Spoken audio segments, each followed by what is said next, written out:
Igbo bụ Igbo ekelekwa m unu ọka m bụkwa bụ Jovika. Biko ịbụrụ onye Igbo ị naghị esonye m na efere akwụkwọ a ama m ihe m mere gị o nwanne tinyere m aka na-esonye m ihe anyị na-eme. Isonyekwana ya abụkwana na amebịa anyị na-emetacha ka ọfụma. Ọ bụ inyere nwanne gị aka ya ndị bekee na-akpọ to encourage your own brother. Because ọ bụrụ na ị na-esonye ndị na-eso m na-agbago ndị ọcha na-akwụ ụmụ ụgwọ m na-enwetakwana ya otu ahụ m ji na-asọpọtụ m one way ka mmadụ ga-esikwa na-asọpọtụ gị. We are born to help ourselves. So na-esonye m na-ashara m na-eme like ma ọ tọrọ ụtọ ma ọ tọghị ya o nwere ka ọ tọghị ọ ga-atọkwa onye ọzọ ụtọ ihe anyị na-eme ka ha webụrụ ya. Biko ihe ji webata na-abụ ihe gbasara okwu Igbo ruo ụlọ anyị na-ekwu okwu ya ọkụ anyị anyụbeghị kama anyị na-eme ihe underground. Cheta na mgbe m mere broadcast nke bụ nji wee kpọọ oku ka agbakọta dịka ndị Igbo mee ihe Igbo ruo ụlọ. Cheta na m gwara unu sị na ya agaghị eji ikere ebupụta ihe niile anyị na-eme na soshal midia. Anyị achọghị iwe eze, anyị chọghị inweta nwere ihe ọbụla anyị chọrọ anyị na-abụrụ na soshal midia. Nke a ga-ekwu na soshal midia bụ ndị anyị na-ekwu privately, anyị na-ekwu privately. Anyị mechara ihe ọgbakọ anyị nọ na registration are conclude well already. Our certificate ya ka anyị na-eche anyị enwe our inaugural national meeting. Ihe ndị a niile nọ launch our office, our logo, bear her unleash. Ihe ndị a niile nọ na ama ekuku ha. Ma achọrọ m iji ohere na-echetara unu na anyị chọrọ ime seminar gbasara Igbo ruo ụlọ ka akọwakwuo ihe anyị bụ n'obi. Ama achọ mgbe anyị ga-launch na Facebook, YouTube gbasara seminar ahụ onye ọbụla jisike join anyị na that particular program. We are inviting some wonderful gifted individuals to come and give us lectures. Kụziere anyị ihe gbasara ihe anyị bụ n'obi. M ga-ekwu topic na ndị a ga-ekwu mgbe oge ya ruru.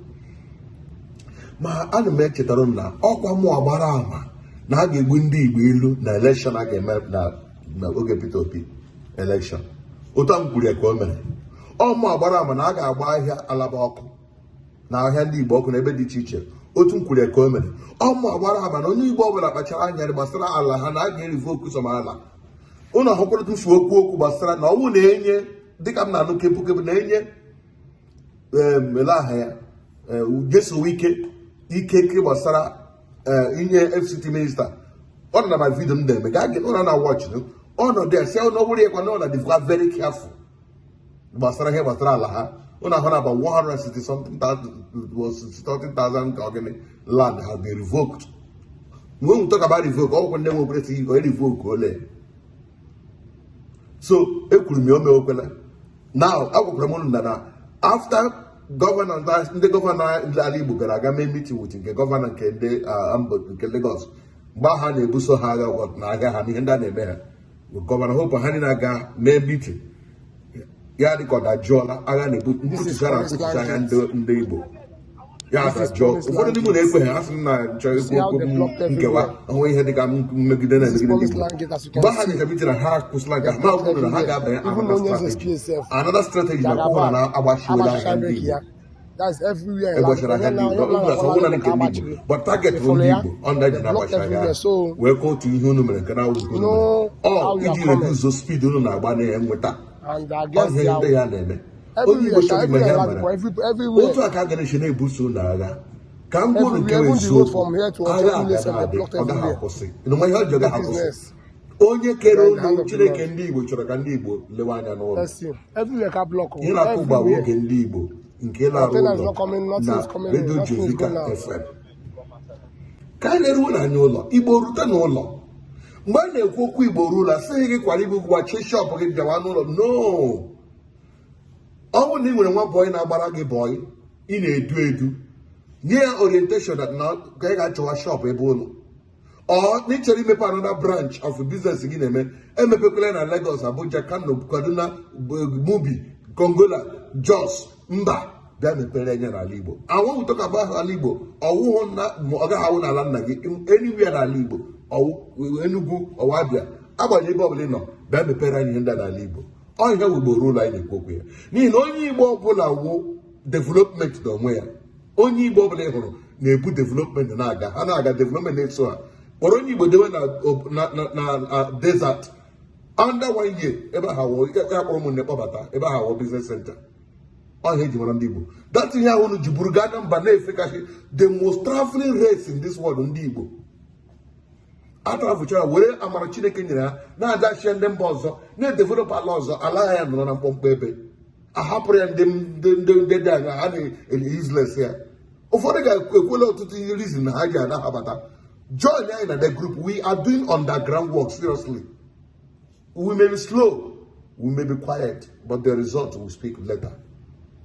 So man, aka na-achụkwa unu agha ndị Igbo unu kwerekwe m ukwe unu gara ahụ the result ọ ga na-apụta a na-ekwu ya na-eme agbachiri shop na ndị ladịkpọ otu aka ga-eme agbachi after nke a ga-enwekwarịta ụwa na ga-eme ihe mere m ji nọ na list ndị dị anya ugbo amanda m na-agba anyị makwara ama mana ihe ga-eme onye Chineke kwadoro onye bravo sị onye ọbụla Jehova m nọnyere ọ dịghị onye pụrụ imegide ya onye ọbụla Jehova m nọnyere onweghị onye pụrụ imegide ya onweghị ha ga-eme m n'ihi onweghị m megidere gị onweghị m ji nke ya naanị m kwuru hapụrụ m ndị Igbo m ndị ụmụnne m ka anyị biri ndụ biri ma anyị biri ihe gbasakwara ndị gbasara kọt Peter Obi na-aga onweghị ha ga-agachatara ihe ahụ onweghị ihe unu mere wepụga Tinubu n'ọcha ọ ga-achịgide echicha onweghị ekwure m na ọ ya maka ga-achị chetakwa na eburu amụma na 8 years before ya bịa ka onye ọcha kwuru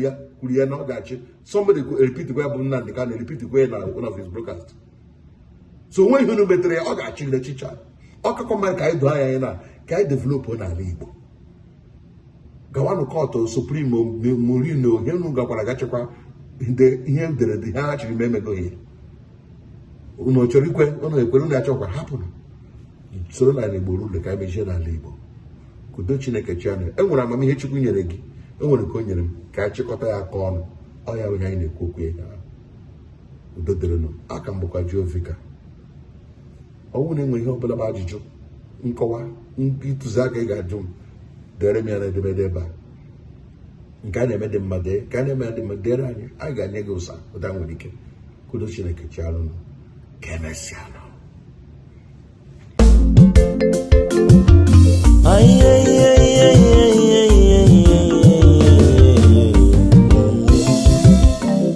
If you no get information, you are already deformed. Why not go to your YouTube? Jovika TV.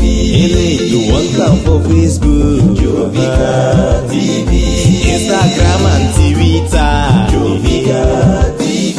Abi you want come for TikTok? Jovika TV. Abi na WhatsApp you want come? Jovika TV.